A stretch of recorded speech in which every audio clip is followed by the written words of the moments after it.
বাড়ি কত দূর, চোখের চাহনি যেন তাই বলছে। আইপিএলে খেলতে আসা বিদেশি ক্রিকেটাররা এখন নিজের ঘরে ফিরতে চাইছে।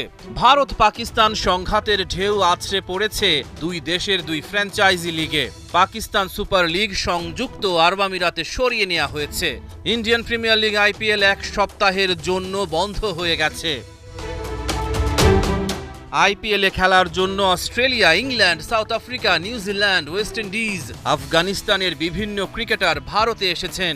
তাদের মধ্যে Sunil Narine, Andre Russell, Pat Cummins, Travis Head, Jos Buttler, Liam Livingstone, Quinton de Kock, Rashid খানের মতো ক্রিকেটাররা রয়েছেন। সবাইকে সুরক্ষিতভাবে দেশে ফিরিয়ে দেওয়াই এখন লক্ষ্য বিসিসিআই এর। পিএসএল সরিয়ে নেওয়া হয়েছে আরব আমিরাতে। ভারতীয় ক্রিকেট বোর্ডকে এখন ভেন্যু খুঁজতে হচ্ছে।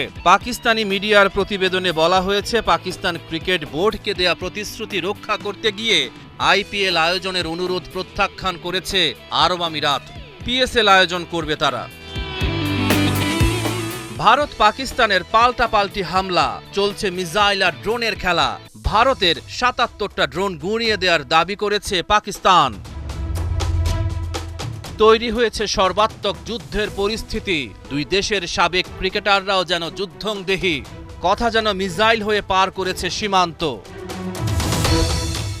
সামাজিক যোগাযোগ মাধ্যম এক্সে পাকিস্তানের সাবেক অধিনায়ক শাহিদ আফ্রিদি লিখেছেন, বিশ্ব সাক্ষী থাকুক, একটি পক্ষ রাতের আঁধারে তাদের প্রতিবেশী দেশের আকাশসীমা লঙ্ঘন করে সরাসরি বেসামরিক জনগণের ওপর হামলা চালিয়েছে।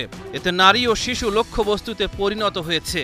২৫টির বেশি ড্রোন পাকিস্তানের রাস্তা, পার্ক ও আবাসিক এলাকায় হামলা চালিয়েছে। ওদিকে ভারত পাকিস্তান সংঘাতের জন্য পাকিস্তানকে দায়ী করেছেন ভারতের সাবেক ওপেনার বীরেন্দর সেহবাগ। তার দাবি, সন্ত্রাসীদের বাঁচাতে পাকিস্তানি যুদ্ধের পথে হেঁটেছে। সেহবাগ আরও বলেছেন, ভারতের সামরিক বাহিনী এমন জবাব দেবে যে পাকিস্তান কখনো ভুলতে পারবে না। সেহবাগ যাই বলুক, জবাব কিন্তু দিয়েছে পাকিস্তানের সামরিক বাহিনী। ভারতের রাফাল যুদ্ধ বিমানকে ঘায়েল করে আধুনিক যুদ্ধের ইতিহাসে পাকিস্তান দৃষ্টান্ত করেছে তৈরি। রহমান পেয়ার, ৭১।